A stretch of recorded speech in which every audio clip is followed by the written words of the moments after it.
안녕하세요 축구팬 여러분. 저격수의 품격 있는 경기 분석 채널이 돌아왔습니다. 최근 경기 데이터, 전술 분석, 배당 분석, 그리고 숨겨진 뒷이야기까지. 저격수만의 깊이 있는 분석 놓치면 후회하실 겁니다. 데이터로 예측하고 심층 분석으로 파헤쳐보는 시간 지금 바로 시작합니다. 세리에어 15라운드 토리노와 크레모네의 경기입니다. 마카오 슬롯 기준으로 토리노에게 핸디캡 마이너스 0.5가 주어졌고 수위는 양팀 모두 0.92로 변동이 없습니다. bet365에서는 토리노 승 배당이 1.90에서 1.95로 상승했고 무승부 배당은 3.30에서 3.25로 하락했습니다.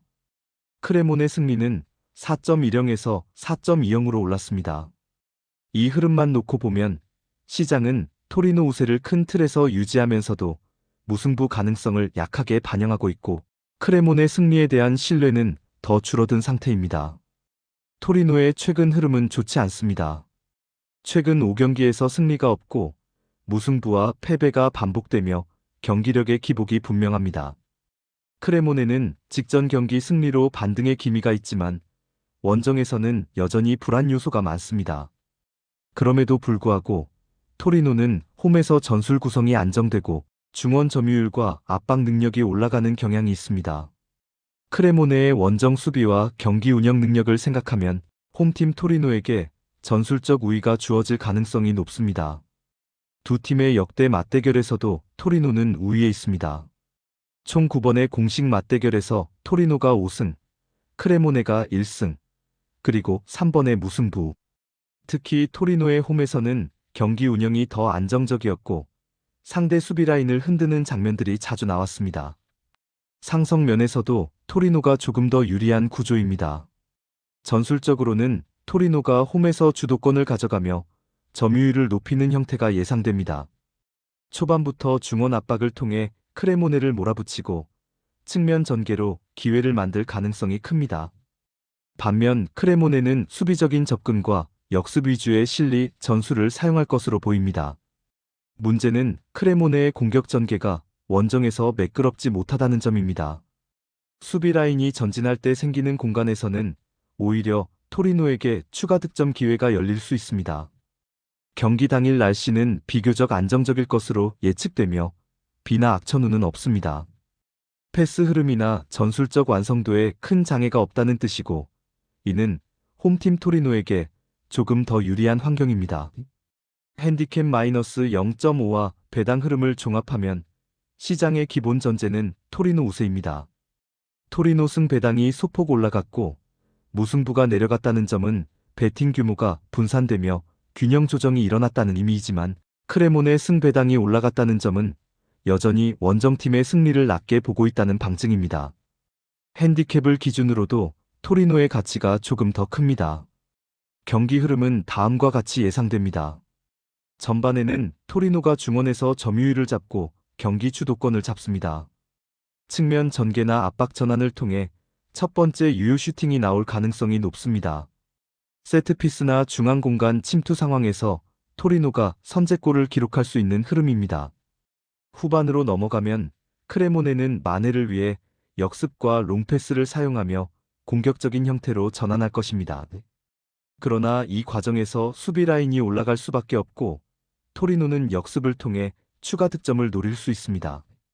특히 후반 중반 60분에서 75분 사이에 토리노의 두 번째 득점 가능성이 큽니다.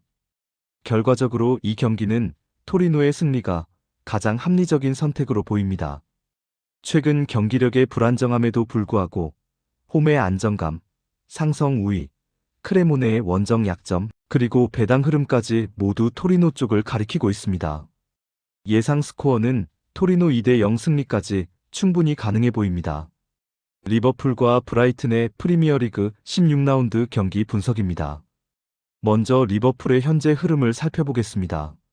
리버풀은 직전 챔피언스리그 경기에서 인터밀란 원정 승리를 기록하셨습니다만 경기력 자체가 완전히 살아났다고 평가하기에는 부족한 부분이 분명히 존재합니다.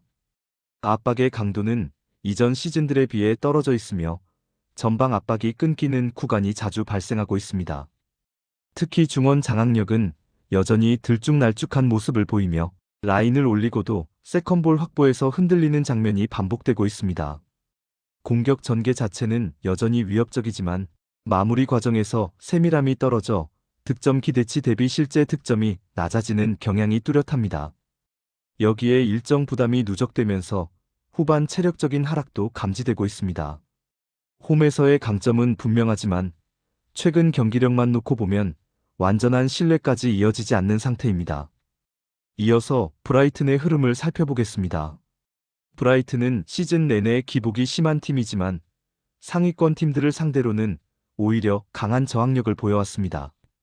점유율에 크게 집착하지 않고 전환 상황에서 빠르게 공격성을 높이는 전술적 유연함이 강점입니다. 특히 측면 돌파와 역습 전개는 리그 상위권에 속하는 효과를 내고 있으며 리버풀이 간격 유지에 실패할 경우 높은 확률로 찬스를 만들어낼 수 있는 구조입니다. 브라이튼은 수비 불안이 고질적인 약점이지만 강팀 원정에서 라인을 낮추고 집중력을 극대화하는 운영을 통해 해당 약점을 상당 부분 완화시키는 모습을 자주 보여왔습니다. 이번 리버풀전에서도 비슷한 경기 운영을 준비할 가능성이 높습니다. 두 팀의 상성을 살펴보면 리버풀이 브라이튼에게 생각보다 자주 고전해 오셨습니다. 리버풀의 강한 압박과 빠른 템포가 유지될 때는 브라이튼이 흔들리지만 리버풀의 템포가 떨어지는 순간 브라이튼은 곧바로 역습으로 기회를 잡는 유형의 팀입니다. 즉, 리버풀이 경기 내내 주도권을 완전히 장악하기엔 부담이 있는 매치업입니다. 전술적으로 보았을 때 리버풀은 높은 점유율을 유지하며 적극적으로 상대 진영을 공략하시겠지만 브라이튼의 역습 루트가 명확하게 존재하는 만큼 리버풀 수비 라인은 계속해서 위험 부담을 안고 경기를 운영하셔야 합니다. 결장자 상황에서도 양팀 모두 큰 전력 누수는 없지만 리버풀은 강도 높은 일정 소화로 인한 피로 누적이 변수로 작용할 수 있습니다. 현지 날씨는 경기력에 영향을 줄 정도의 심각한 변수는 아니며 평소와 동일한 환경 속에서 진행될 가능성이 높습니다. 전체적인 경기 흐름을 종합해서 예측해보면 리버풀이 승리를 가져갈 가능성은 분명 존재합니다. 홈 경기력과 개인 기량에서는 브라이튼보다 한 단계 위에 있기 때문입니다. 다만 경기력의 기복, 압박 강도의 불안정, 일정 누적, 그리고 브라이튼이 강팀 상대로 자주 보여온 저항력까지 고려하면 무승부 가능성을 절대로 배제하실 수 없습니다. 이번 경기는 리버풀이 볼을 더 많이 가져가는 흐름 속에서 경기 내내 압박과 전환에서의 경쟁이 이어지는 치열한 양상으로 전개될 가능성이 높습니다. 결과적으로 리버풀 승 또는 무승부, 이 두 가지 결과가 가장 현실적인 방향이라고 판단됩니다. 세리에어 15라운드 파르마와 라치오의 경기입니다. 이번 경기는 여러 조건을 종합했을 때 라치오가 우위를 점할 가능성이 높아 보입니다. 파르마는 시즌 전반적으로 안정적이지 못한 흐름을 이어가고 있으며 경기마다 집중력이 흔들리는 순간이 자주 나타나고 있습니다. 중원에서의 점유는 나쁘지 않지만 위협적인 전진 전개가 끊기고 결정력 부족이 반복적으로 드러나고 있습니다.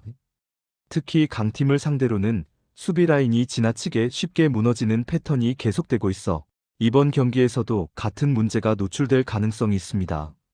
반면 라치오는 압도적이라고 말할 정도의 컨디션은 아니지만 파르마보다 경기 운영 능력이 훨씬 안정적입니다. 전진 패스의 질, 측면 전개 속도, 그리고 경기 흐름을 주도하는 방식이 여전히 세리에어 상위권 팀의 면모를 보여주고 있습니다. 수비에서도 불안한 장면이 일부 있었지만 중요한 순간에 집중력을 회복하며 실점을 줄이는 능력을 갖추고 있습니다. 이런 부분은 원정 경기에서도 그대로 적용될 가능성이 높습니다. 두 팀의 상성까지 고려하면 라치오 쪽으로 더 무게가 실립니다. 라치오는 최근 몇 시즌 동안 파르마를 상대로 확실한 우위를 보여왔고 파르마 원정에서도 흔들림 없이 경기를 풀어나간 바 있습니다. 파르마는 라치오의 점유 기반 전개, 빠른 측면 전환, 그리고 이선 침투에 취약한 모습을 반복적으로 보였고 세트피스 상황에서도 실점 위험이 자주 발생해왔습니다. 이러한 상성의 흐름은 이번 경기에도 그대로 이어질 가능성이 높습니다. 전술적으로 보면 파르마는 강팀을 상대할 때 라인을 내리고 안정적으로 버티는 방식을 선택하지만 라치오의 빠른 볼순환과 전방 압박을 받을 경우 수비 뒷공간을 지키기 어렵다는 약점이 있습니다. 파르마가 내려앉아 수비를 두텁게 가져간다고 해도 라치오의 전진 패스와 측면 조합 플레이를 막기에는 부담이 상당합니다. 경기 초반부터 라치오가 볼점유를 높이며 주도권을 가져갈 가능성이 크고 파르마는 역습 중심의 전술을 택하겠지만 전방에서의 결정력 부족으로 인해 큰 위협을 만들기는 쉽지 않을 것으로 보입니다. 결장자 정보를 포함한 전력 상황을 비교해보면 라치오가 훨씬 여유 있는 구성을 가지고 있습니다. 파르마는 주전과 벤치 자원의 전력 차가 크기 때문에 후반으로 갈수록 체력과 집중력에서 불리해지는 패턴이 자주 나타납니다. 반면 라치오는 경기 후반에도 흐름을 바꿀 수 있는 교체 자원을 충분히 확보하고 있으며 이 부분은 실제 경기 양상에서 큰 차이를 만들어낼 가능성이 있습니다. 심리적 측면에서도 라치오에게 더 유리한 환경입니다. 파르마는 선제 실점을 허용하면 집중력이 급격히 떨어지는 경향이 있고 그로 인해 실점이 연이어 발생하는 흐름이 자주 나타납니다. 라치오는 상대 수비가 흔들릴 때 확실하게 찌르는 공격 패턴을 가지고 있기 때문에 파르마가 한번 라인을 무너뜨리기 시작하면 이를 막아내기 쉽지 않을 것입니다. 이런 흐름은 경기 후반으로 갈수록 더욱 뚜렷하게 드러날 가능성이 높습니다. 종합적으로 보면 이 경기는 라치오가 점유와 흐름을 잡고 파르마는 역습으로 반격을 노리는 구조로 진행될 가능성이 매우 높습니다. 전력 차이, 전술의 완성도, 그리고 상성까지 감안하면 라치오가 승점을 가져갈 확률이 크게 앞서 있습니다.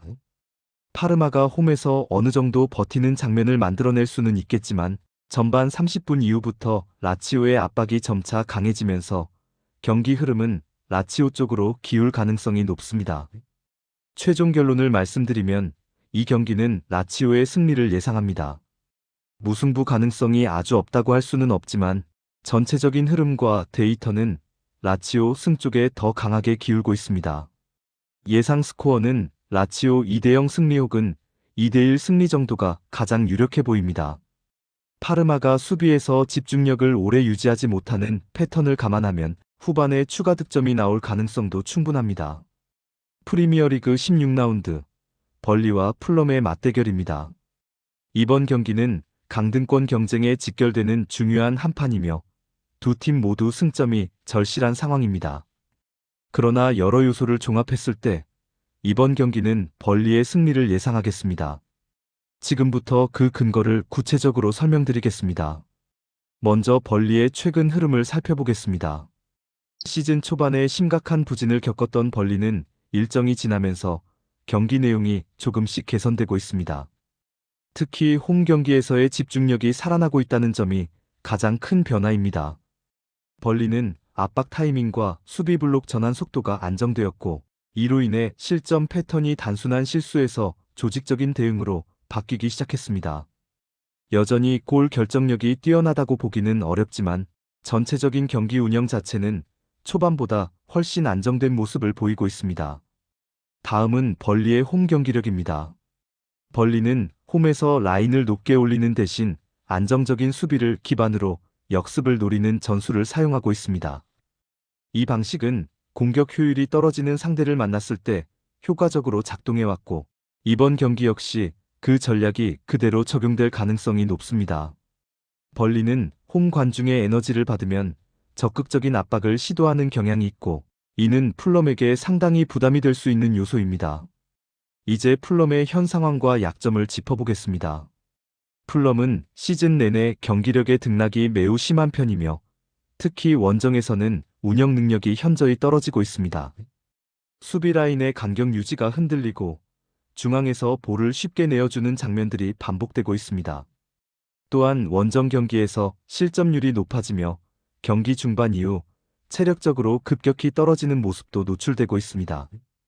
풀럼은 점유율 기반의 경기를 선호하지만 원정에서는 공격 전환 속도가 느려지며 상대에게 예측 가능한 패턴만 반복하는 빈도가 높아졌습니다. 이런 경향 때문에 수비 뒷공간을 노리는 팀에게 매우 취약한 모습을 보이고 있습니다.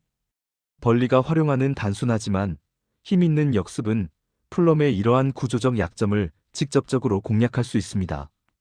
또한 두 팀의 일정 차이도 중요한 요소입니다. 벌리는 비교적 여유 있는 로테이션을 통해 체력 관리에 성공했고 홈에서 준비할 시간이 충분했습니다. 반면 풀럼은 최근 연전 속에서 체력 저하와 부상 이슈가 발생하며 정상적인 스쿼드 유지가 어려운 상황입니다.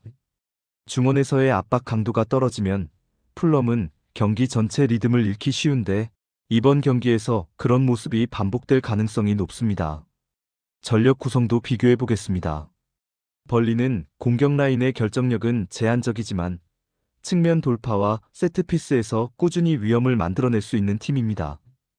특히 최근 세트피스 성공률이 상승 추세를 보이고 있어 풀럼의 수비 집중력 문제를 고려하면 이번 경기에서도 벌리가 득점 기회를 충분히 확보할 수 있습니다. 반면 풀럼은 득점 패턴이 단조로운 편이며 상대 진영 깊숙이 파고드는 공격이 부족합니다.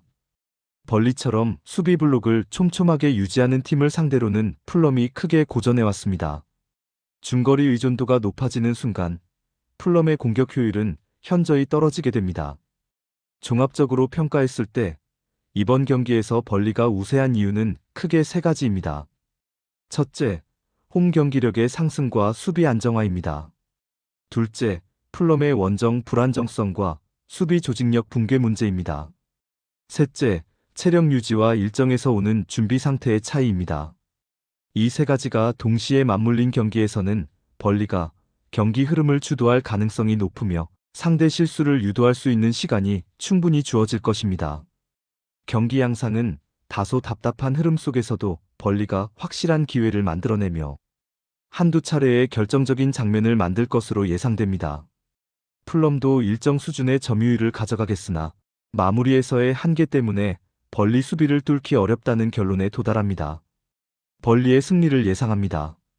세리에어 15라운드 아탈란타와 칼리아리의 경기입니다. 이번 경기는 전력 차이가 분명한 매치업으로 보이지만 여러 변수를 고려하면 아탈란타의 승리 가능성이 높으면서도 무승부 가능성 역시 절대로 배제할 수 없는 경기라고 판단됩니다. 지금부터 그 근거를 차근차근 설명드리겠습니다. 먼저 아탈란타의 최근 흐름을 살펴보겠습니다. 아탈란타는 시즌 초중반을 거치며 공격적인 색채가 다시 살아나고 있습니다. 빠른 전환과 높은 활동량을 기반으로 상대 진영을 강하게 압박하고 있으며 홈 경기에서는 득점 기대치가 안정적으로 유지되고 있습니다. 특히 측면 전개와 이선 침투가 조화를 이루면서 공격 패턴이 다양해졌고 경기 내내 상대를 흔들 수 있는 힘을 갖추고 있습니다. 아탈란타의 홈 경기력도 큰 강점입니다. 홈에서는 압박의 강도가 2배로 상승하며 초반부터 경기의 주도권을 가져오는 경우가 많습니다. 세트피스에서의 위협, 빠른 공수 전환, 상대 실수, 유도 등 여러 장면들이 연결되며 경기 전체 흐름이 아탈란타 쪽으로 기울어지는 경우가 반복되고 있습니다. 이번 경기에서도 이러한 홈 강점이 확실히 발휘될 가능성이 높습니다. 하지만 아탈란타의 불안 요소도 함께 짚어보겠습니다. 최근 일정이 촘촘해지면서 체력적인 부담이 생겼고 공격은 폭발력이 있지만 경기 내 집중력 유지가 흔들리는 장면이 가끔 발생하고 있습니다. 특히 중원에서의 압박이 가벼워지는 순간 아탈란타는 수비 숫자가 부족한 상황을 자주 경험하며 실점을 허용하는 경우가 있습니다. 이런 패턴이 반복되면 경기의 변수가 될 수 있습니다. 이제 칼리아리의 상황을 살펴보겠습니다. 칼리아리는 전력적으로 아탈란타보다 뒤처지는 것이 사실이지만 최근 경기에서 몇 차례 인상적인 저항력을 보여주었습니다. 수비 라인을 깊게 내리고 경기 전체를 수비 중심으로 구성하면서 상대 공격을 효율적으로 차단하는 방식이 통하는 경우가 있습니다. 특히 중원에서 움직임이 많은 팀을 상대로는 압박보다는 공간 차단을 선택해 경기를 지연시키고 상대의 리듬을 흐트러뜨리는 모습을 자주 보여주고 있습니다. 칼리아리의 공격력은 제한적이지만 역습 상황에서는 결정적인 한 방을 보여줄 수 있는 선수들이 있습니다. 아탈란타가 라인을 높게 운영하는 만큼 뒷공간을 공략하려는 움직임이 이번 경기에서는 생각보다 자주 나올 가능성이 있습니다. 골 기대치는 낮지만 아탈란타가 한 번의 실수라도 보인다면 칼리아리가 득점할 가능성을 완전히 배제할 수 없습니다. 두 팀의 전력 차이를 고려하면 아탈란타가 우세한 것은 분명합니다. 공격 전개 속도, 선수 개인 능력, 홈 경기력, 세트피스 활용 능력 등에서 아탈란타가 칼리아리를 크게 압도하고 있습니다. 정상적인 경기 흐름이라면 아탈란타가 주도권을 잡고 다수의 득점 기회를 만들어낼 가능성이 높습니다. 실제로 경기 내 유효 슈팅, 점유율, 득점 기대치 모두 아탈란타 쪽으로 크게 기울 것으로 예상됩니다. 그러나 무승부 가능성을 반드시 열어두어야 하는 이유도 분명합니다. 아탈란타는 경기 지배력에 비해 득점 결정력이 들쭉날쭉한 편이며 경기를 쉽게 가져갈 수 있는 상황에서도 골이 터지지 않아 스스로 흐름을 꼬이게 만드는 경우가 있습니다. 여기에 칼리아리의 수비 집중력과 버티는 힘이 어우러지면 예상과 다르게 답답한 흐름이 이어질 가능성도 있습니다. 아탈란타가 초반 득점에 실패하면 경기는 생각보다 길어지고 그 과정에서 칼리아리가 무승부로 끌고 갈 여지가 충분히 생깁니다. 종합적으로 평가하면 이번 경기는 아탈란타가 유리한 상황을 바탕으로 계속 경기를 주도할 것이며 득점 기회를 다수 만들어낼 것으로 예상합니다. 다만 칼리아리가 밀집 수비와 역습이라는 확실한 전략을 가지고 경기에 임한다면 아탈란타는 경기 내내 고전할 수 있습니다. 이런 경기 흐름에서는 단순한 근소 우세가 아닌 아탈란타가 골 결정력의 효율을 얼마나 끌어올릴 수 있는지가 승부의 핵심이 됩니다. 따라서 이번 경기의 기본 방향성은 아탈란타 승리 쪽이지만 칼리아리가 경기 흐름을 최대한 느리게 끌고 가며 버티기에 성공한다면 무승부 가능성도 결코 무시할 수 없습니다. 전력 차이는 명확하나 경기 양상에서는 변수들이 충분히 존재하며 아탈란타가 초반에 경기를 주도하지 못하면 예상 외의 결과가 나올 수 있습니다. 오늘은 프리미어리그 16라운드 크리스탈 팰리스와 맨체스터 시티의 경기입니다. 이번 경기는 현재 리그 상위권을 유지하고 있는 크리스탈 팰리스와 여전히 리그 우승 레이스의 중심에 서 있는 맨체스터 시티가 맞붙는 중요한 한판입니다. 저는 전체적인 흐름과 전력, 전술적 매치업, 그리고 경기 양상까지 종합했을 때 맨시티의 승리 가능성이 더 높다고 판단합니다. 먼저 크리스탈 팰리스의 현재 흐름부터 살펴보겠습니다. 이번 시즌 팰리스는 리그 초반부터 안정적인 포인트를 쌓으며 상위권 경쟁을 이어가고 있습니다. 순위만 놓고 보면 매우 인상적이며 중원 밸런스와 수비 조직력, 그리고 빠르고 직선적인 공격 전개가 이번 시즌 팀의 강점으로 자리 잡았습니다. 특히 홈 경기에서는 강한 압박과 빠른 전환을 기반으로 실점 억제 능력이 좋고 상위권 팀들과의 경기에서도 쉽게 무너지는 흐름을 보이지 않고 있습니다. 그러나 팰리스가 상위권에 올라 있다고 해서 이 경기를 우세하게 볼 수 있는지는 별개의 문제입니다. 팰리스는 안정적인 경기 운영을 보여주지만 점유 기반의 강한 압박과 높은 라인을 상대할 때는 여전히 불편함을 드러내고 있습니다. 라인을 올려서 주도권을 가져오는 팀이 아니라 상대가 공간을 내줄 때 속도를 이용하는 팀이기 때문에 시티처럼 점유를 바탕으로 압박을 강하게 유지하는 팀과의 맞대결에서는 공격 기회가 크게 제한될 수 있습니다. 다음으로 맨체스터 시티입니다. 시티는 이번 시즌 기복이 없다고 말하긴 어렵지만 전체적인 전력 구조는 리그 최고 수준을 유지하고 있습니다. 중원에서는 경기를 장악할 수 있는 패스 템포와 볼 유지 능력이 여전히 단단하고 전방에서는 다양한 유형의 공격 선택지를 통해 상대 수비 조직을 흔드는 능력을 갖추고 있습니다. 특히 점유율을 높게 가져가면서 상대 진영에서 꾸준히 압박을 유지하는 시티의 방식은 팰리스와 같은 구조적인 수비팀에게 체력적 정신적 부담을 주는 패턴입니다. 전술적으로 보았을 때도 이 경기는 시티가 공을 장악하고 팰리스는 하프라인 아래에서 라인을 정렬하며 버티는 양상이 반복될 가능성이 큽니다. 팰리스가 역습을 시도하겠지만 시티의 후방 빌드업은 쉽게 흔들리지 않는 편이고 중원 압박 회피 능력이 뛰어나기 때문에 팰리스가 수비 라인을 내린 상태에서 버티며 시간을 끄는 방식 외에는 선택지가 많지 않습니다. 양 팀의 최근 부상 상황과 엔트리를 고려하더라도 시티는 로테이션의 폭이 넓고 결장자가 있어도 전력의 전반적인 질이 유지되는 반면 팰리스는 핵심 자원이 빠질 경우 전환 속도가 떨어지고 공격의 날카로움도 약해지는 편입니다. 또한 경기의 흐름을 결정짓는 요소 중 하나가 첫 득점인데 시티가 선제골을 넣을 경우 팰리스는 라인을 올릴 수밖에 없고 그 과정에서 시티에게 더 넓은 공간을 내주게 됩니다.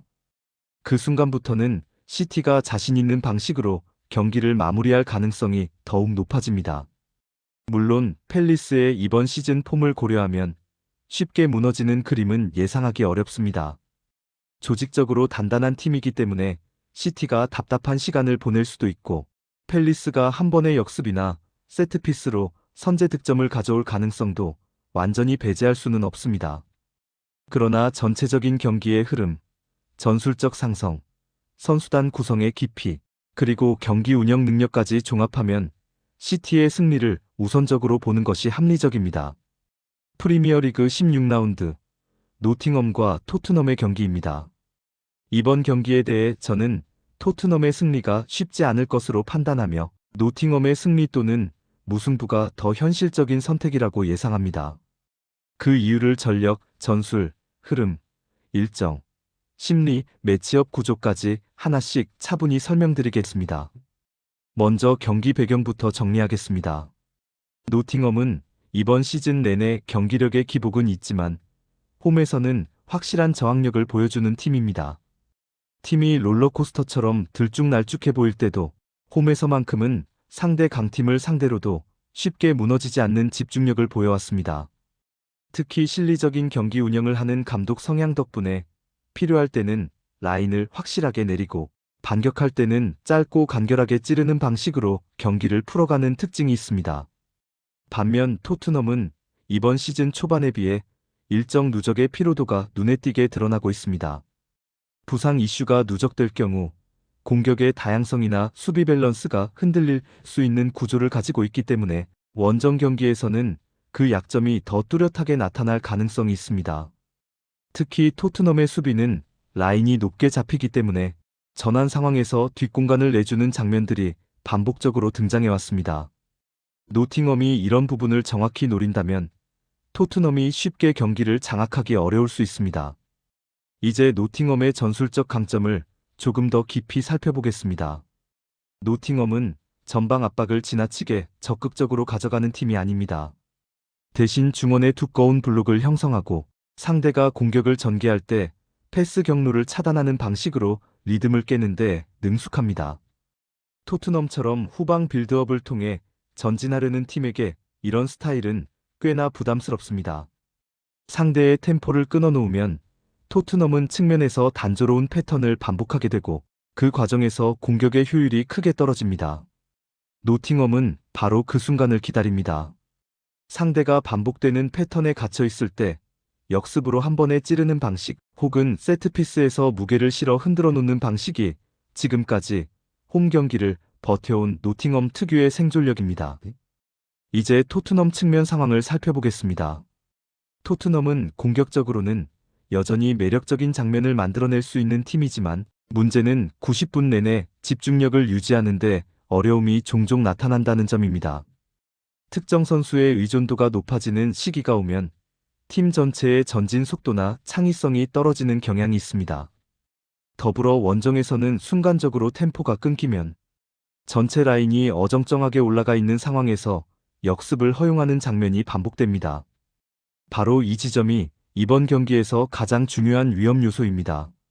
노팅엄은 최근 득점력이 폭발적이지는 않지만 역습의 효율성 자체는 꽤 높은 팀입니다. 적은 기회에서 골을 만들어낼 수 있는 선수들이 있고 홈에서는 공격 작업이 한 단계 더 자연스럽게 풀리는 흐름이 있습니다. 이러한 환경은 토트넘이 원정에서 특히 부담스러워하는 변수입니다. 경기를 주도하려 하지만 뒷공간이 흔들릴 수 있고 체력적 부담이 쌓이면 후반전에서 수비 집중력이 무너질 수 있기 때문입니다. 다음은 일정점 요소입니다. 토트넘은 시즌 중반으로 넘어가는 시점에서 경기 간격이 촘촘해지면서 주전 선수들의 체력 관리가 중요한 단계에 들어가 있습니다. 활발한 움직임이 필요한 팀 구조상 체력 저하가 바로 경기력 하락으로 이어질 수 있습니다. 원정에서 상대가 강한 압박을 하지 않더라도 단순히 공간을 조여놓는 것만으로 토트넘은 답답함을 느끼게 됩니다. 이런 흐름이 반복되면 점유는 높게 가져가더라도 실제 위협적인 슈팅으로 연결되는 경우가 크게 줄어듭니다. 심리적 요인도 이 경기에서는 절대로 무시할 수 없습니다. 노팅엄은 홈 경기에서 팬들의 지지가 크게 작동합니다. 성적이 좋지 않은 기간에도 홈에서는 예상 밖의 힘을 보여준 이유가 바로 이 부분입니다. 팬들은 홈에서만큼은 쉽게 벌어지는 경기를 용납하지 않고 선수들도 그 분위기를 이해하고 적극적으로 대응합니다. 반대로 토트넘은 원정에서 조급함이 나타나면 수비 조직이 무너질 수 있습니다. 공격은 무리하게 전개되기 시작하고 수비는 뒷공간을 돌보지 못한 채 올라서게 되며 이런 틈을 노팅엄이 충분히 공략할 수 있습니다. 전체적인 매치업 구조를 정리해 보겠습니다. 토트넘이 점유율을 가져갈 것이고 노팅엄은 수비를 잘 정돈한 뒤 역습을 노릴 것입니다. 토트넘의 장점은 전진 패스와 공격 템포이고 노팅엄의 장점은 전환 상황의 효율성과 홈 경기 집중력입니다. 이 구조는 토트넘이 쉽게 경기 흐름을 가져가지 못하는 대표적 패턴입니다. 토트넘이 90분 동안 압도적으로 찬스를 만들며 상대를 무너뜨릴 수 있는 그림이 잘 떠오르지 않고 오히려 노팅엄의 단 한 번의 역습이나 세트피스가 경기 분위기를 바꿀 가능성이 큽니다. 종합적으로 판단했을 때 이번 경기는 토트넘의 승리가 매우 까다로운 조건을 가지고 있습니다. 노팅엄의 홈 수비 구조는 토트넘의 공격 장점을 충분히 억제할 수 있으며 역습과 세트피스를 통해 실제 득점 가능성도 가지고 있습니다. 토트넘의 수비는 일정 누적과 조직력 흔들림이라는 불안 요소를 그대로 안고 원정에 나서야 합니다. 따라서 저는 이번 경기에서 노팅엄의 승리 또는 무승부를 우선 고려하는 것이 보다 합리적이며 토트넘의 단독 승리는 위험 부담이 크다고 판단합니다. 프리미어리그 16라운드 선덜랜드와 뉴캐슬의 경기입니다.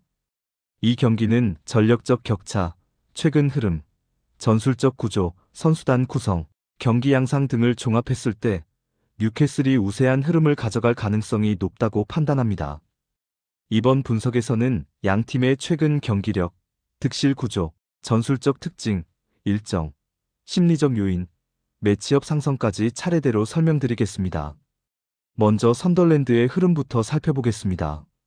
선덜랜드는 시즌 초반 잠시 반등하는 듯 보였지만 전체적으로는 조직력과 안정감 면에서 여전히 불안정한 단계에 있습니다. 특히 강팀을 상대할 때 수비 라인이 흔들리는 장면이 반복되고 있고 상대 공격을 끊어내는 방식이 명확하지 않아 압박 이후 공간이 열리는 문제가 계속 나타나고 있습니다. 선덜랜드는 전환 상황에서 속도가 부족하며 공격 시에도 마무리 효율이 낮아 상대가 수비적으로 대비하는데 큰 부담을 느끼지 않습니다. 주도권을 잡으려 할 때는 중원에서의 패스 연결이 끊기고 내려앉을 때는 압박 전환 타이밍이 늦어지는 약점이 드러납니다. 반면 뉴캐슬은 시즌 중반 들어 그동안의 하락세에서 부분적으로 회복하는 흐름을 보여주고 있습니다. 득점력 면에서 나란히 올라오는 흐름이 있으며 전방에서의 압박 강도는 여전히 리그 상위 수준을 유지하고 있습니다. 측면 전개와 하프 스페이스 공략 능력이 뛰어나기 때문에 수비 간격이 벌어지는 팀을 상대할 때는 경기 흐름을 완전히 가져오는 장면이 자주 등장합니다. 또한 뉴캐슬의 공격은 단순히 강한 압박만으로 만들어지는 것이 아니라 순간적인 템포 변화와 빠른 침투가 결합된 형태이기 때문에 선덜랜드의 수비 구조와는 상성이 크게 갈립니다.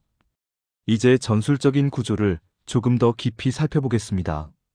선덜랜드는 수비 시 두 줄을 맞춰서 중앙을 좁히는 형태를 취하지만 문제는 이 과정에서 측면의 커버가 느리고 중앙 미드필더들의 위치가 쉽게 흔들린다는 점입니다. 뉴캐슬이 상대를 넓혀놓는 패턴을 자주 활용한다는 점을 고려하면 선덜랜드는 수비 조직이 경기 초반부터 계속 흔들릴 가능성이 높습니다. 특히 하프 스페이스 침투에 대한 대응 능력이 떨어지기 때문에 뉴캐슬의 공격 숫자가 일시적으로 늘어나는 순간에 선덜랜드는 뚫리는 장면을 충분히 허용할 수 있습니다. 뉴캐슬은 경기 템포 조절 능력도 뛰어납니다. 필요한 때는 점유를 길게 가져가며 상대를 흔들고 순간적으로 속도를 끌어올릴 때는 역습과 진입, 패스를 결합해 빠르게 마무리 상황을 만듭니다. 이러한 방식은 수비적으로 긴 시간을 견디기 어려운 팀에게 매우 큰 부담입니다. 선덜랜드는 경기 중 후반으로 갈수록 압박 강도가 떨어지기 때문에 후반전에 뉴캐슬이 더 많은 기회를 만들 가능성도 높습니다. 이제 일정적 요인을 살펴보겠습니다. 뉴캐슬은 최근 일정이 다소 빡빡했지만 핵심 자원들이 일정 부분 회복하고 돌아오면서 전력의 후폭풍을 최소한으로 줄여가고 있습니다. 반면 선덜랜드는 상대적으로 여유로운 일정이었음에도 불구하고 경기력 반등이 이루어지지 않았다는 점이 가장 큰 문제입니다. 경기력이 일정에 좌우되지 않고 계속 흔들린다는 것은 조직적 완성도가 낮다는 것을 의미하며, 이런 약점은 상위 전력을 가진 뉴캐슬을 상대할 때 더욱 크게 드러나게 됩니다. 심리적 요인도 설명드리겠습니다. 뉴캐슬은 최근 경기에서 공격 자원들이 자신감을 회복하는 흐름을 보여주고 있습니다. 특히 중원에서의 압박과 세컨볼 장악률이 다시 살아나면서 전체적인 경기 주도력이 과거의 모습으로 점차 돌아오고 있습니다. 반면 선덜랜드는 강팀을 상대로 실점이 잦아지는 패턴이 누적되면서 경기 중 쉽게 흔들리는 모습을 보이고 있습니다. 실점 후 경기 운영이 매끄럽지 못하며 흐름을 다시 가져오는 능력이 현저히 부족합니다. 전체적인 매치업을 분석해보면 선덜랜드의 약점은 뉴캐슬의 장점과 정면으로 충돌합니다. 선덜랜드는 공간 통제가 약하고 수비 간격을 유지하는 데 어려움이 있으며 공격 전환이 빠르지 못합니다. 반면 뉴캐슬은 강한 압박과 빠른 전환, 넓은 지역 활용, 하프 스페이스 공략 능력을 모두 갖추고 있습니다. 이렇듯 스타일 상성에서 뉴캐슬이 압도적인 우위를 가지고 있기 때문에 경기 양상 자체가 선덜랜드에게 매우 불리하게 전개될 가능성이 높습니다. 종합적으로 판단하겠습니다.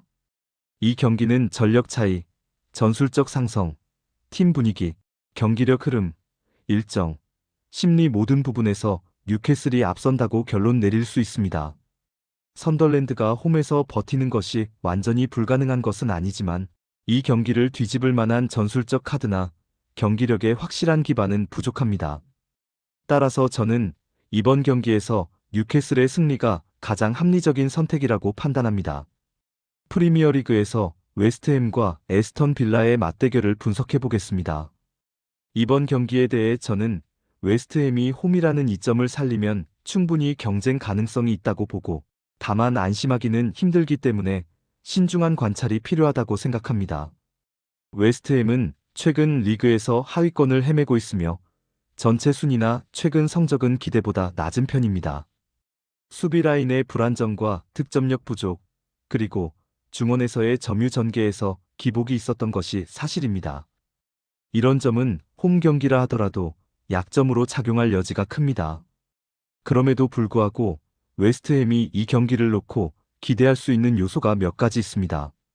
첫째, 홈팬들과 홈 경기장의 익숙함입니다. 홈에서는 수비 조직을 정비하고 꽉 짜인 블록 수비와 역습 또는 세트피스를 통해 득점을 노릴 수 있는 기회가 생깁니다. 둘째, 에스턴 빌라가 원정 경기에서 항상 안정적이라고 보장할 수 없는 점입니다. 원정에서는 수비 집중력 유지와 전력 운영에 변수가 생길 수 있고, 원정 특유의 긴장감이나 피로, 공간 관리에서 흔들릴 가능성이 존재합니다. 셋째, 웨스트햄은 최근 경기들에서 비록 득점이 많지 않았지만 결정적 순간에 찬스를 만들거나 세트피스 위협을 준 장면이 있었고, 만약 그 흐름을 살려낸다면 빌라를 상대로 충분히 기회를 만들 여지가 있습니다. 반면 에스턴 빌라는 기본적으로 공격 템포가 빠르고 전진 배치가 많아 상대 박스 근처에서의 연계가 뛰어난 편입니다. 그러나 원정 경기에 들어가면 수비 전환 속도가 느려지고 라인 간격이 벌어지는 약점이 자주 드러납니다. 특히 풀백의 높은 위치 때문에 역습에 뒷공간을 내주는 경우가 반복되고 있습니다. 웨스트햄이 노려야 할 부분이 바로 이 지점입니다. 빌라는 점유율은 잡을 수 있지만 볼을 오래 소유할수록 실수 가능성도 높아지고, 한번 전환에 실패하면 수적 균형이 무너지는 구조적 위험이 있습니다. 웨스트햄이 이 약점을 활용할 수 있다면 빌라는 충분히 흔들릴 수 있습니다. 전술적 매치업을 고려하면 이번 경기는 웨스트햄이 수비 블록, 역습 또는 세트피스 전략을 택하고 빌라는 점유 측면 돌파 패스 전개로 맞서는 흐름이 유력합니다. 만약 웨스트햄이 수비 집중력을 유지하면서 최소 실점으로 버텨낸 뒤 역습에서 한 번의 결정적 장면을 만들어낸다면 승패를 가를 수 있는 경기가 될 것입니다. 반면 빌라도 템포를 유지하면서 측면과 중원을 활용해 압박을 이어간다면 웨스트햄의 수비 블록을 뚫고 득점 기회를 만들어낼 수 있습니다. 다만 원정 압박과 경기 집중력을 유지하는 것이 관건이며 실수가 나올 경우 웨스트햄에게 역습 기회를 쉽게 내줄 수 있습니다. 이러한 구조를 종합하면 웨스트햄이 홈이라는 이점을 살려 수비 중심 운영, 역습 세트피스로 승점 13점을 노릴 수 있는 경기라고 보입니다. 그러나 빌라의 공격 전개 능력이 만만치 않아 실점 방지 득점 성공 여부가 관건이 될 것입니다. 따라서 저는 이 경기를 단정적인 웨스트햄 승으로 보기보다는 웨스트햄 승 또는 무승부까지 열어두는 신중한 예측이 더 현실적이라고 생각합니다. 특히 승률을 조금 낮추고 위험을 줄이려는 접근이라면 무승부 포함 전망이 나쁘지 않겠습니다. 마무리하자면 웨스트햄에게 기회는 분명 존재합니다. 홈의 이점, 수비 집중력, 역습 가능성까지 조건이 맞는다면 결과를 가져올 여지가 있습니다. 반면 빌라는 원정 약점, 결정력 기복, 수비 뒷공간 노출이라는 과제를 안고 있으며 이 경기에서는 그 변수가 결과에 큰 영향을 줄 가능성이 높습니다. 이번 경기는 양팀 모두에게 기회와 리스크가 공존합니다. 웨스트햄이 최대 1점 방어 역습 한 방을 성공시키느냐, 빌라가 점유와 공세로 압도 안정된 수비를 유지하느냐, 그 대립의 결말이 승패를 결정할 것입니다. 저는 웨스트햄의 승리를 예상합니다. 세리에어 15라운드, 피오렌티나와 엘라스 베로나의 경기입니다. 이번 경기는 순위표 하단에 머물러 있는 두 팀이 만나는 경기이지만 현재 팀 내부의 분위기와 실제 경기력 그리고 상대 전술과 맞물리는 형태를 고려했을 때 의외로 많은 변수가 숨어있는 매치업입니다. 이 두 팀은 지금 승점 하나가 매우 소중한 상황이기 때문에 더욱 치열하고 신중한 경기 양상이 예상됩니다. 먼저 피오렌티나의 최근 흐름을 살펴보겠습니다. 피오렌티나는 시즌 초반 기대와는 다르게 불안정한 결과가 이어졌습니다. 수비 조직력이 흔들리고 경기 중 압박 타이밍이 일정하게 유지되지 못하면서 실점이 반복되었습니다. 특히 빌드업 과정에서의 실수, 측면 수비의 흔들림, 박스 근처에서의 집중력 저하가 여러 경기에서 문제로 드러났습니다. 공격에서도 결정력 부족이 이어지면서 찬스를 만들어도 마무리에 실패하는 장면이 많았습니다.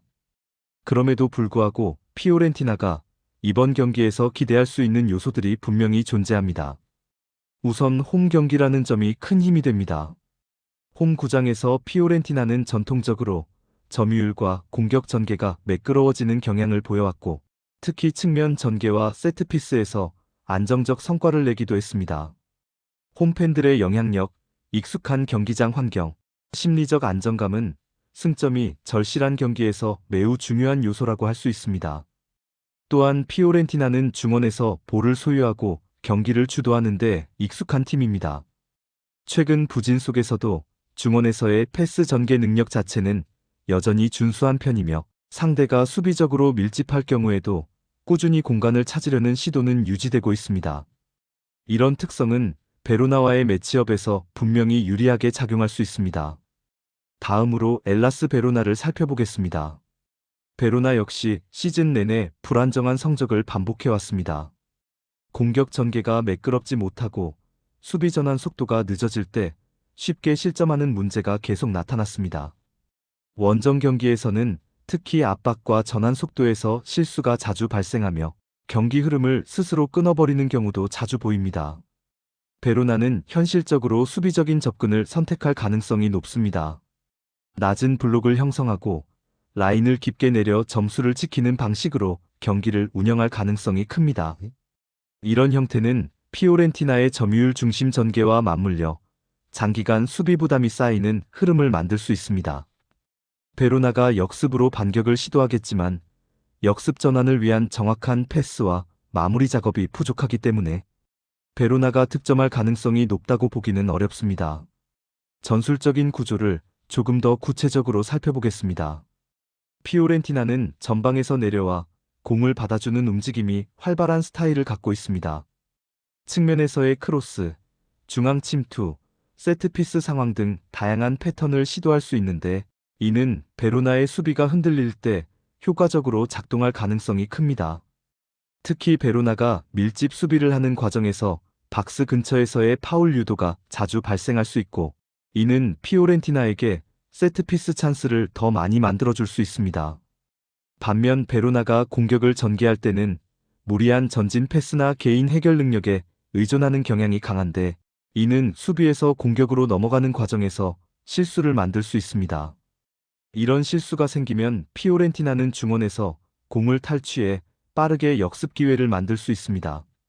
실제로 이러한 흐름은 이 경기에서 피오렌티나가 득점할 수 있는 매우 현실적인 패턴이라고 판단됩니다. 두 팀 모두 현재 하위권에 있지만 전술적 안정성과 득점 루트의 다양성, 홈 경기라는 이점을 고려했을 때 피오렌티나가 훨씬 유리한 구조를 가지고 있습니다. 베로나가 예상보다 단단하게 버티더라도 장시간 수비 부담을 견디기에는 전력이 충분하지 않을 가능성이 큽니다. 시간이 지나면서 피오렌티나가 경기 흐름을 확실히 가져올 가능성이 높습니다. 결론적으로 이번 경기는 피오렌티나가 경기 주도권을 잡고 꾸준히 찬스를 만들어갈 구조입니다. 베로나는 역습 외에 마땅한 공격 루트가 부족하며 원정 경기에서는 수비 집중력이 흔들리는 장면도 많습니다. 이런 요소들을 모두 고려할 때 저는 이번 경기를 피오렌티나의 승리 가능성이 더 높다고 판단합니다. 베로나가 수비적으로 버티더라도 피오렌티나의 전개 능력, 홈 이점, 그리고 경기 흐름 전체를 지배할 수 있는 구조적 우위가 더 크다고 보입니다. 피오렌티나의 승리를 예상합니다. 세리에어 15라운드, 우디네세와 나폴리의 경기입니다. 이번 경기는 승무패 모든 방향이 열려있는 전형적인 지우개 경기라고 판단됩니다. 어느 한쪽으로 단정짓기 어려운 흐름이기 때문에 각각의 전술적 특징과 경기력 변화를 세밀하게 짚어보며 왜 결과 예측이 어려운지 그 구조를 설명드리겠습니다. 먼저 우디네세의 최근 경기 흐름을 살펴보겠습니다. 우디네세는 시즌 내내 불안정한 흐름을 반복해왔습니다. 경기력 자체는 크게 나쁘지 않지만 결정적인 순간에서 집중력이 흔들리고 리드 상황을 지키지 못하는 경우가 많았습니다. 수비는 오랫동안 버티지만 후반 중반 이후에 실점하는 경기 패턴이 반복되고 있고 공격에서는 찬스를 만들어도 마무리하는 능력이 떨어지며 승점 획득에 어려움을 겪어왔습니다. 하지만 우디네세는 특히 상위권 팀을 상대로는 예측 불가능한 모습을 보여온 팀입니다. 큰 팀들을 상대로도 라인을 내리지 않고 적극적으로 강한 압박을 시도하는 경우가 많으며 경기 초반부터 흐름을 흔들어 놓는 능력이 있습니다. 또한 홈 경기에서는 활동량이 훨씬 증가하고 전진 압박 시도가 더 과감하게 나타나는 특징도 있습니다. 이런 요소들은 나폴리가 안정적인 경기 운영을 하지 못할 경우 충분히 흔들 수 있는 요인입니다. 다음으로 나폴리의 최근 흐름을 보겠습니다. 나폴리는 지난 시즌 안정적이었던 운영이 조금씩 무너지고 있습니다. 수비 라인의 간격 조절이 일관되지 못하고 중원에서도 압박 회피 능력이 떨어지기 시작했습니다. 특히 원정 경기에서는 전술적 밀도 유지가 되지 않으며 상대의 역습 한 번의 실점으로 이어지는 장면이 자주 발생하고 있습니다. 공격에서도 나폴리는 전체적으로 경기 주도력이 떨어져 있습니다. 볼을 소유하는 시간은 많지만 위험 지역으로 연결되는 패스가 줄어들었고 상대가 블록을 단단히 형성하면 공격의 속도가 느려지며 쉽게 막히는 흐름이 이어지고 있습니다. 측면의 개인 능력에 의존하는 경향도 짙어졌기 때문에 우디네세처럼 활동량이 많고 압박 타이밍이 좋은 팀을 상대할 때는 특히 고전할 가능성이 있습니다. 전술적인 매치업 구조를 보면 이 경기가 더욱 예측하기 어려운 이유가 명확하게 드러납니다. 우디네세는 경기 내내 압박 강도는 일정하지 않지만 순간적으로 강한 압박을 통해 상대 빌드업을 끊는 장면이 자주 등장합니다.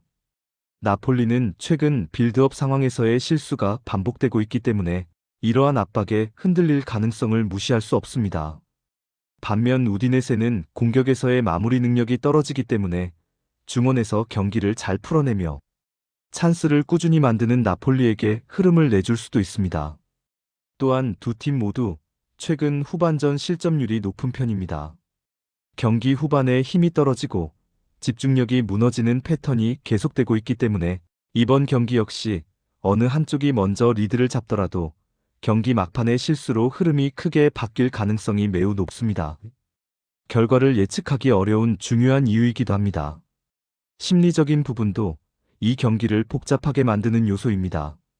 우디네세는 홈에서 반드시 승점이 필요하지만 무리한 전진 압박은 곧바로 공간 노출로 이어지는 위험성을 동반합니다. 나폴리는 전력이 더 우위에 있지만 현재 경기력으로는 상대의 초반 기세를 안정적으로 넘길 확신이 부족합니다. 이러한 심리적 부담은 경기 내용에 직접 영향을 미치고 예측 가능한 흐름보다는 불안정한 전개가 나타날 가능성이 큽니다. 다시 말해 우디네세는 체력과 집중력이 유지되는 동안에는 나폴리를 흔들 수 있지만 경기 후반까지 안정적으로 버틸 수 있을지 확신할 수 없습니다. 나폴리는 전반적으로 우세한 전력을 갖고 있지만 최근의 경기력 저하로 인해 우디네세의 거센 압박과 활동량을 견고하게 처리할 수 있을지 장담하기 어렵습니다. 두 팀 모두 명확하게 우위라고 할 수 있는 부분이 있었으면 결과 예측이 쉬웠겠지만 이번 경기에서는 그 우위가 단편적이며 일정하게 유지되지 않습니다. 전술, 경기력, 흐름, 심리, 최근 패턴, 홈과 원정 성향까지 모두 고려하면 이 경기는 승무, 패, 어느 하나로 단정짓기 어려운 전형적인 불확실성 매치업입니다. 어느 한쪽의 손쉬운 승리를 기대하기 어렵고 흐름의 변화에 따라 결과가 크게 달라질 가능성이 매우 높습니다. 그래서 저는 이번 경기를 승무패 지우개 경기로 보는 것이 가장 합리적이라고 판단합니다. 프리미어리그 16라운드 브렌트퍼와 리즈 유나이티드의 경기입니다. 이번 경기는 최근 흐름과 전술적 매칭, 그리고 두 팀의 경기력 변동까지 종합했을 때 리즈 유나이티드의 승리 가능성이 더 높다고 판단됩니다. 그 근거를 하나씩 차분히 설명드리겠습니다. 먼저 브렌트퍼의 최근 흐름부터 살펴보겠습니다. 브렌트퍼는 시즌 초반에 비해 확실히 안정성이 떨어진 모습입니다. 특히 수비에서의 집중력 저하가 뚜렷하게 나타나고 있습니다. 라인을 높였다가 내려가는 전환 과정이 매끄럽지 못하고 측면 공간을 자주 내주며 상대에게 쉽게 돌파를 허용하는 장면이 반복되고 있습니다. 경기 전체의 활동량은 많지만 실질적인 압박 성공률은 떨어져 있고 중원에서의 1차 저지선이 쉽게 무너지는 상황도 자주 등장하고 있습니다. 공격에서도 한 박자 느린 전개가 이어지고 있습니다. 브렌트퍼는 빠른 역습에 강점이 있는 팀이지만 최근 경기에서는 상대 수비를 무너뜨릴 만큼의 속도와 정확도가 떨어져 있습니다. 세트피스나 크로스 상황에서의 위협은 유지되고 있지만 오픈 플레이에서 주도적으로 우위를 가져가는 장면은 현저히 줄어든 상태입니다. 이런 흐름은 리즈처럼 활동량이 많고 빠르게 압박을 전개하는 팀에게는 상대적으로 더 불리한 조건이 됩니다.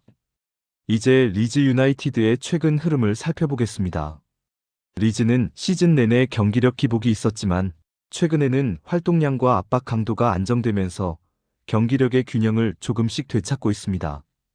과도하게 전진하던 압박이 조금 조절되면서 수비 배후 공간이 덜 노출되고 전방 압박의 효과도 다시 살아나고 있습니다. 특히 상대 수비의 빌드업 실수를 유도하며 공격 찬스를 만드는 장면이 늘어나고 있습니다. 공격에서도 리즈는 측면에서의 돌파와 중앙 침투가 자연스럽게 연결되며 다양한 장면을 만들어내고 있습니다. 빠른 템포 전환이 살아나고 있고 상대 수비가 정비되기 전에 바로 슈팅까지 이어지는 장면도 증가하고 있습니다. 이런 스타일은 느리고 무거운 전환을 보이는 브렌트퍼의 수비 구조를 약점 삼기에 충분합니다. 전술적 매치업을 비교해 보겠습니다. 브렌트퍼는 기본적으로 중원에서의 수적 우위를 바탕으로 경기를 시작하려 하지만 최근 이 중원에서의 압박 성공률이 많이 떨어져 있습니다. 반면 리즈는 중원과 측면 모두에서 활동량이 많아 브랜트퍼의 전개를 끊어내기에 적합한 구조입니다. 브랜트퍼가 볼을 소유하려 할 때 리즈의 압박이 즉각적으로 들어가면 브랜트퍼는 측면으로 공을 빼거나 무리한 전진 패스를 시도할 가능성이 높은데, 이 과정에서 리즈가 빠르게 공을 탈취해 역습 찬스를 만들 위험이 큽니다. 또한 브랜트퍼는 수비 라인이 흔들리는 경기에서는 실점이 한번 나기 시작하면 연속 실점으로 이어지는 경향이 있습니다. 리즈는 최근 전방 압박이 좋아져 상대 수비의 실수를 파고드는 능력이 높아졌기 때문에 이런 불안정한 수비 체계는 리즈에게 유리하게 작용합니다. 심리적인 부분에서도 두 팀의 차이가 있습니다. 브랜트퍼는 최근 부진한 흐름 속에서 홈 경기라고 해서 반드시 안정감을 찾는 팀이 아닙니다. 오히려 홈에서의 부담이 더 크게 작용하면서 공격적으로 나오다가 쉽게 역습을 허용하는 흐름이 반복되고 있습니다.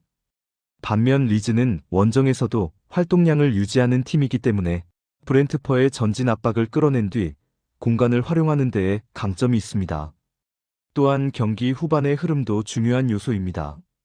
브랜트퍼는 후반 집중력이 낮아지는 모습이 꾸준히 나타나고 있고, 리즈는 체력 소모가 많음에도 최근에는 선수 구성 변화로 인해 후반 집중력이 조금씩 안정되고 있습니다.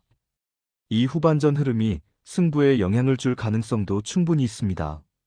결과적으로 이번 경기는 전술적 구조, 압박 성공률, 최근 경기 흐름, 공간 활용 능력, 심리적 안정감까지 모두 고려했을 때 리즈 유나이티드가 보다 유리한 경기를 펼칠 가능성이 높습니다. 브랜트퍼가 초반 기세로 리즈를 흔들 수도 있지만 전반적인 구성에서는 리즈의 활동량과 속도가 브랜트퍼 수비의 약점을 공략할 확률이 더 크다고 판단됩니다. 이러한 이유로 이번 경기는 리즈 유나이티드의 승리를 예상합니다. 제노아와 인테르의 경기입니다.